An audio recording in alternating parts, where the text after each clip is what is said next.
प्रत्येक आयकर दाता एक राष्ट्र निर्माता। देश भर के सभी श्रोताओं को मेरा नमस्कार एवं हार्दिक अभिनंदन। संवाद के इस एपिसोड में मैं हूं आपकी होस्ट प्रतिभा चौधरी, अपर आयकर निदेशक, जनसंपर्क, प्रकाशन एवं प्रचार, केंद्रीय प्रत्यक्ष कर बोर्ड, नई दिल्ली। संवाद के एक और सत्र में आप सभी का स्वागत है। यह संवाद कार्यक्रम आयकर विभाग एवं आकाशवाणी का एक सम्मिलित प्रयास है, जिसका उद्देश्य है देश भर के सभी करदाताओं को कर संबंधी मुद्दों पर जागरूक करना। आज के एपिसोड का विषय है importance of declaration of foreign assets and foreign source income in income tax return. हमारी चर्चा का उद्देश्य है करदाताओं को जागरूक करना कि वे अपनी foreign income and foreign assets को सही तरीके से अपनी आयकर विवरणी में कैसे घोषित करें। हम इस पर भी चर्चा करेंगे कि आयकर विवरणी में इन्हें रिपोर्ट करना क्यों आवश्यक है तथा चूक की स्थिति में क्या परिणाम हो सकते हैं। हमारे साथ इस महत्वपूर्ण विषय पर चर्चा करने के लिए उपस्थित हैं Shri Shashi Bhushan Shukla sir, principal commissioner investigation, केंद्रीय प्रत्यक्ष कर बोर्ड, नई दिल्ली। सर भारतीय राजस्व सेवा के 1999 बैच के अधिकारी हैं। वे पिछले 26 वर्षों से आयकर विभाग में विभिन्न पदों पर कार्यरत रहे हैं और विभाग में अपना महत्वपूर्ण योगदान दिया है। सर, इस कार्यक्रम में आपका स्वागत है। इस महत्वपूर्ण विषय पर चर्चा में मुझे आमंत्रित करने के लिए मैं आपका धन्यवाद करता हूँ। सर, जैसा कि मीडिया में खबर थी कि इनकम टैक्स डिपार्टमेंट ने एक ई कैंपेन जिसे नच का नाम दिया गया है, कृपया इसके बारे में बताएं। Income tax department trust tax payer first की फिलॉसफी पर कार्य कर रहा है, जी सर। जिसके तहत करदाताओं को उनके समस्त फाइनेंशियल ट्रांजैक्शन से, जो कि उस साल में किए गए हैं, से अवगत कराता है, ताकि वो अपनी आईटीआर भरते समय उन सभी ट्रांजैक्शंस को देख सकें और अपने इनकम का ब्यौरा सही अपने रिटर्न में दिखा सकें। वर्ष 2024-25 में नज नामक नया कैंपेन शुरू किया गया, जिसका पूरा नाम है non intrusive uses of data to guide and enable tax payers. जैसा कि नाम में निहित है, इस कैंपेन के तहत विभाग टैक्स पेयर्स को विभाग में उपलब्ध सूचनाओं से अवगत कराता है, ताकि वो अपनी विवरणी को फिर से देख सकें, रिवाइज कर सकें, उसको अच्छे से अपडेट कर सकें और उसमें अगर कोई गलती है तो उसको सुधार सकें। इस नच कैंपेन के तहत चुनिंदा करदाताओं को एसएमएस और ईमेल भेजे जाते हैं। जी सर। सर, कृपया नच कैंपेन, जो कि विदेशी आय व संपत्ति के लिए किया गया था, की उपलब्धियों के बारे में विस्तार से बताएं। प्रतिभा जी, यह कैंपेन 17 नवंबर 2024 से 15 जनवरी 2025 तक चला। इस कैंपेन के तहत लगभग 19,000 करदाताओं को एसएमएस और ईमेल भेजे गए। ये उन करदाताओं को एसएमएस और ईमेल भेजे गए जिनके बारे में विभाग के पास जानकारी थी पहले से ही, जी सर, कि इनके पास विदेशी संपत्ति या आय है। जी सर। इस नच कैंपेन में तकरीबन 24,000 लोगों ने अपने रिटर्न को अपडेट किया, जिससे ये पता चलता है कि उन करदाताओं को जिनको एसएमएस और ईमेल भेजे गए थे, उनमें से 62% ने अपडेट किया और उसके साथ साथ रिपल इफेक्ट के तहत बाकी करदाताओं ने भी अपने रिटर्न को अपडेट किया और उसमें विदेशी संपत्ति या आय दिखाई। इस कैंपेन में 29,000 करोड़ की विदेशी संपत्ति दिखाई गई और तकरीबन 1100 करोड़ की विदेशी आय भी दिखाई गई, जिस पे उन्होंने टैक्स दिया। जी सर। सर, कृपया बताएं कि नच कैंपेन के दौरान जिन करदाताओं ने भेजे गए एसएमएस व ईमेल की पालना नहीं की, क्या उनके विरुद्ध कोई कार्यवाही प्रस्तावित है? Pratibha ji, income tax department trust tax payer first पर काम कर रहा है, लेकिन अगर ट्रस्ट को ब्रीच किया जाता है तो डिपार्टमेंट के पास ऐसे नॉन कंप्लायंट टैक्स पेयर के विरुद्ध विधि सम्मत कार्यवाही करने का अधिकार सुरक्षित है और ऐसे लोगों के खिलाफ समय समय पर विभाग कार्यवाही करेगा। सर, कृपया सीआरएस फाटका के बारे में बताएं।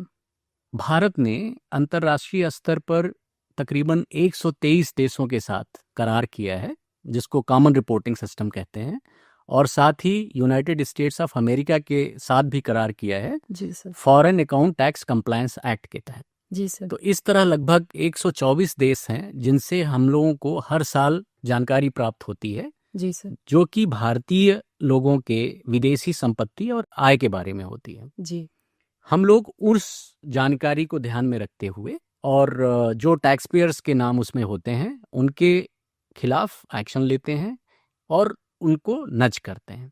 जी इसके अलावा सीआरएस फाटका के भी अलावा एक स्पॉन्टेनियस एक्सचेंज ऑफ इंफॉर्मेशन है, जिसमें भारतीय नागरिकों के बारे में विभिन्न देश हमको जानकारी समय समय पर उपलब्ध कराते हैं और हम उनके खिलाफ जैसा कि कार्रवाई विधि सम्मत होती है हम लोग करते हैं। जी सर।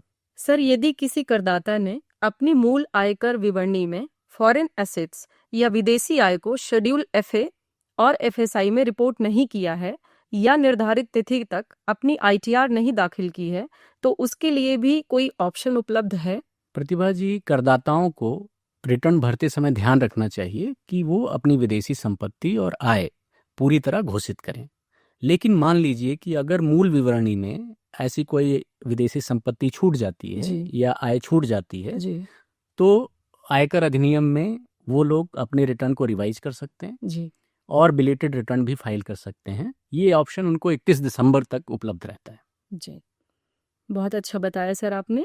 सर, कृपया हमारे श्रोताओं को फॉरेन एसेट्स व फॉरेन सोर्स इनकम को आईटीआर में रिपोर्ट करने से संबंधित प्रावधानों के बारे में बताएं और यह भी बताएं कि आईटीआर में यह घोषित करना क्यों आवश्यक है। ऐसे सभी टैक्स पेयर्स जो भारत के निवासी हैं, उनको अपनी आयकर विवरणी में अपनी समस्त चल व अचल विदेशी संपत्ति या कोई और फाइनेंशियल एसेट है जी जिस पर उनका मालिकाना हक है जी या वो उसके बेनिफिशियल ओनर हैं या कि सिग्नेटरी हैं, जी वो दिखाना होता है। उसका स्पष्ट उल्लेख उनको शेड्यूल एफए और शेड्यूल एफएसआई जो कि रिटर्न में दिया गया है जी उसमें उनको दिखाना चाहिए। और कैसे दिखाना है, ये step by step guide department की वेबसाइट पर भी उपलब्ध है। यहाँ पर मैं ये बताना चाहूँगा कि ऐसे करदाता जिनके पास कोई विदेशी संपत्ति या आय है, उनको ITR 1 व ITR 4 नहीं भरना चाहिए। उनको अन्य ITR जैसे ITR 2, 3 या जो कॉरपोरेट हैं उनको ITR 6 वो चयन करना चाहिए। जी मैं ये भी कहना चाहूँगा कि निवासी करदाता जिन्होंने विदेशी संपत्ति या आय पूरी तरह अपने रिटर्न में डिस्क्लोज नहीं किया है, जी उनके विरुद्ध ब्लैक मनी एक्ट 2015 के तहत कार्रवाई की जा सकती है, जिसमें उनके इनकम का असेसमेंट किया जा सकता है। साथ ही 10 लाख तक की पेनल्टी लगाई जा सकती है और प्रोसिक्यूशन भी इनिशिएट किया जा सकता है। इसलिए मेरी सलाह है कि सभी करदाता रिटर्न भरते समय अपनी विदेशी संपत्ति व आय का उल्लेख जरूर करें। जी, जैसा कि अभी आपने निवासी करदाता का जिक्र किया, कृपया इसकी व्याख्या करें। निवासी करदाता किसे कहते हैं? देखिए, आयकर अधिनियम में धारा 6 है जिसमें निवासी करदाता की परिभाषा दी गई है। जी अगर हम लोग सरल शब्दों में कहें तो कोई भी व्यक्ति जो कि पिछले वर्ष में 182 दिन या उससे ज्यादा भारत में रहा हो, वो निवासी करदाता की श्रेणी में आता है। या फिर पिछले 4 वर्षों में 365 दिन रहा हो और विगत वर्ष में जिस वर्ष का वो रिटर्न भर रहा है उसमें कम से कम 60 दिन रहा हो, तो निवासी करदाता बन जाता है। जी और ऐसे निवासी करदाताओं को विदेशी संपत्ति या आय दिखाना जरूरी होता है। कृपया ये बताएं कि यदि किसी करदाता की इनकम टैक्सेबल लिमिट से कम है या उसकी उस विदेशी संपत्ति से कोई आय नहीं है, तो क्या उसे भी इनकम टैक्स रिटर्न और शेड्यूल एफए व एफएसआई भरना होगा? जी हाँ, ऐसे प्रत्येक रेजिडेंट टैक्स पेयर जिनका किसी विदेशी संपत्ति में निवेश है या विदेशी स्रोत से आय है, उनको अपने इनकम टैक्स रिटर्न में शेड्यूल एफए और एफएसआई भरकर अपने ऐसी संपत्ति या आय को दिखाना जरूरी है, भले ही उनकी लिमिट से कम आय हो। जी सर, कृपया ये बताएं कि क्या नज के तहत विदेशी संपत्ति या विदेशी आय के अलावा और विषयों पर भी लागू है? जी, नज एक बड़ी कॉम्प्रिहेंसिव फिलॉसफी के तहत शुरू किया गया है। इसका उद्देश्य है कि जो डेटा हमारे पास उपलब्ध है उसको यूज कर करके हम टैक्स पेयर्स को ये बताएं कि वो उनसे कोई चीज विवरणी में छूट गई है जी या उनका क्लेम कोई ऐसा है जो कि गलत हो गया है जी और वो उसको सुधार सकें। ये सुधारने का उनको एक अवसर दिया जा रहा है। तो मैं ये बताना चाहूँगा कि पिछले वर्ष जब से नज कैंपेन शुरू हुआ है, हमने ऐसे लोगों को नज किया है जिन्होंने अपनी गलत कृषि आय दिखाई जी या जिन्होंने गलत डिडक्शन क्लेम किया विभिन्न सेक्शंस में, जी या जिन्होंने चंदे दिए हैं पर उनका प्रॉपर रिसीट नहीं है, या गलत संस्थाओं को चंदे दिए हैं, जी जी या जिन्होंने टीडीएस का क्लेम गलत किया है, जी या जिन्होंने क्रिप्टो करेंसी में इन्वेस्ट किया है पर उन्होंने क्रिप्टो करेंसी अपने रिटर्न में दिखाया नहीं है, जी या जिन्होंने एचआरए गलत क्लेम कर लिया है, इन समस्त करदाताओं को पिछले वर्ष नज किया गया और उनमें से बहुत सारे लोगों ने अपडेट कर लिया, कुछ लोगों को ई वेरिफिकेशन में लिया गया, जी पर जिन्होंने इसका कंप्लायंस नहीं किया उनमें से कई करदाताओं को अब हम लोग स्क्रूटनी में भी सिलेक्ट कर लिए हैं। ये मैं बताना चाहूँगा कि नज कैंपेन के तहत तकरीबन 89 लाख टैक्स पेयर्स ने अपनी विवरणी को अपडेट किया है और तकरीबन 9,500 करोड़ रुपए का अतिरिक्त कर जमा किया है। सर, अब हम आपसे ये जानना चाहते हैं कि अपडेटेड रिटर्न के प्रावधान क्या हैं, साथ में ये भी बताएं कि क्या हर करदाता अपडेटेड रिटर्न भर सकता है।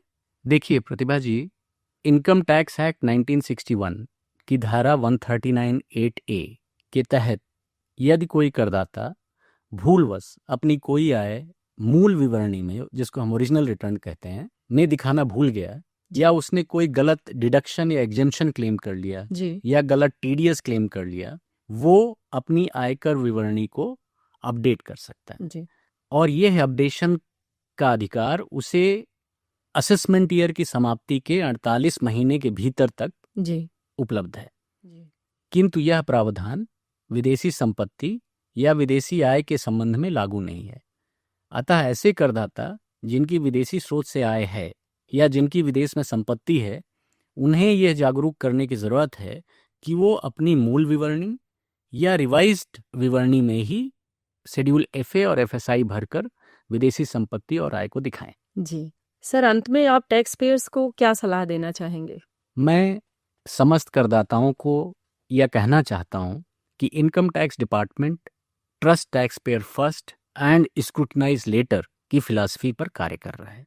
अतः हर करदाता का यह दायित्व बनता है कि वो अपनी सही और संपूर्ण आय दिखा करके विभाग के ट्रस्ट को और मजबूत करे। टैक्स पेयर द्वारा यदि कोई इनकम विवरणी दिखाने से रह गई है या कोई डिडक्शन या एग्जेम्पशन ज़्यादा या गलत क्लेम कर लिया है, जी तो अपने रिटर्न को अपडेट कर सकता है।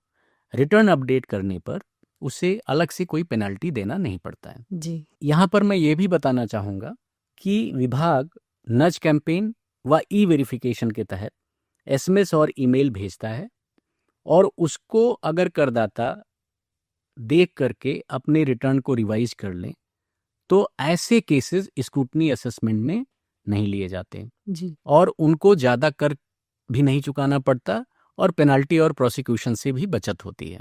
जी सर, आपने बहुत अच्छा बताया सर। जी मैं करदाताओं से ये अपील करूंगा कि जब जो भी एसएमएस और ईमेल उनके पास जाते हैं उसको नज़रअंदाज ना करें, और जो मोबाइल नंबर और ईमेल वो अपनी विवरणी में दिखाते हैं उसका सुनिश्चित करें कि वो सही हो, जी और उस पे मैसेज और ईमेल जो आते हैं उनको देखें। जी अगर उन्होंने ईमेल या फ़ोन नंबर अपने टैक्स कंसल्टेंट या चार्टर्ड अकाउंटेंट या वकील के दिए हैं तो उनके टच में रहें जी और उनसे संपर्क में ये बताते रहें कि अगर कोई कम्युनिकेशन है तो टैक्स पेयर्स को बताएं। जी ऐसे टैक्स पेयर्स जिनके पास विदेशी संपत्ति या आय है वो इसका खुलासा अपने रिटर्न में जरूर करें, अन्यथा उन पर 10 लाख तक की पेनल्टी लग सकती है। जी इसके साथ ही मैं समस्त करदाताओं को भारत के विकास में उनके योगदान के लिए हार्दिक बधाई एवं साधुवाद देता हूँ। धन्यवाद सर।